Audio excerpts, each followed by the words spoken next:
Hello everyone, অনিসার চ্যানেলে জানাই সবাইকে স্বাগত। আমি অনিন্দিতা। আজকে তোমাদের জন্য একটা নতুন ধরনের জুয়েলারি ডিজাইনের টিউটোরিয়াল নিয়ে এসেছি। ক্লেতে এই জুয়েলারিটা কত সহজে এবং কিভাবে আমি বানিয়েছি সেইটাই আমি আজকে তোমাদের সাথে শেয়ার করব। তাহলে চলো চটপট দেখে নিই আমি এটা কীভাবে বানিয়েছি।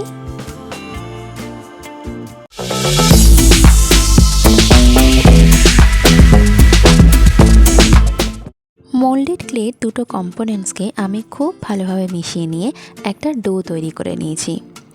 তারপরে হাতের সাহায্যে আমি সেটাকে কিছুটা ঠিক রেখে দেখো একটা লম্বা দড়ি মতো বানিয়ে নিয়েছি।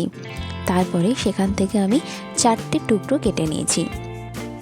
আজকের যে টিউটোরিয়ালটা তোমরা দেখছো সেটা কিন্তু খুব সহজে বানানো জুয়েলারি। এই যে 4টে টুকরো করে নিয়েছি, দেখো আমি টুকরোগুলোকে হাতের সাহায্যে একটু ওভাল শেপ দিয়ে নিয়েছি। তারপরে একটু পাউডার দিয়ে আর একটা গোলাকার টুলস নিয়ে দেখো ঠিক এই যে ওভালটা বানিয়েছিলাম তার ওপরের দিকটা হালকা প্রেস করে নিয়েছি। এটাতে কিন্তু আমাদের দেখো পুরো যে জুয়েলারির স্ট্রাকচারটা সেটা কিন্তু হয়ে গেল। এরপরে আস্তে আস্তে করে আমরা ডেকোরেট করে নেব। তোমরা দেখো আমি কীভাবে ডেকোরেট করেছি।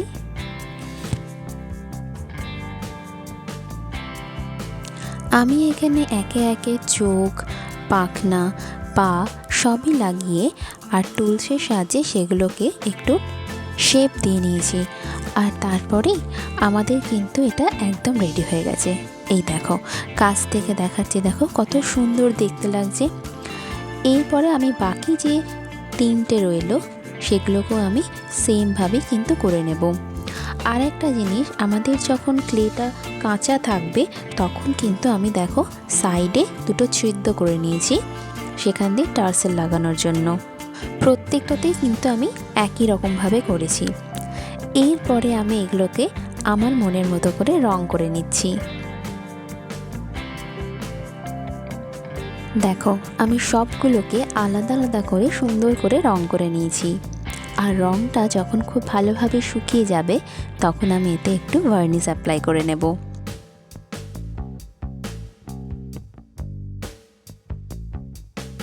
আর তারপরে বিডস আর টার্সেল লাগিয়ে একদম রেডি করে নেব এই ইউনিক ডিজাইনের চোখারটা। তোমাদের এই ভিডিওটা কেমন লাগলো অবশ্যই কিন্তু কমেন্টস করে জানাবে। আর ভালো লাগলে চ্যানেলটাকে লাইক করো আর সাবস্ক্রাইব করো। আর তোমাদের কী কী রকমের জুয়েলারি পছন্দ সেটাও কিন্তু আমাকে কমেন্টে জানাতে পারো। তাহলে দেখা হচ্ছে পরের ভিডিওয়। Till then take care and thank you.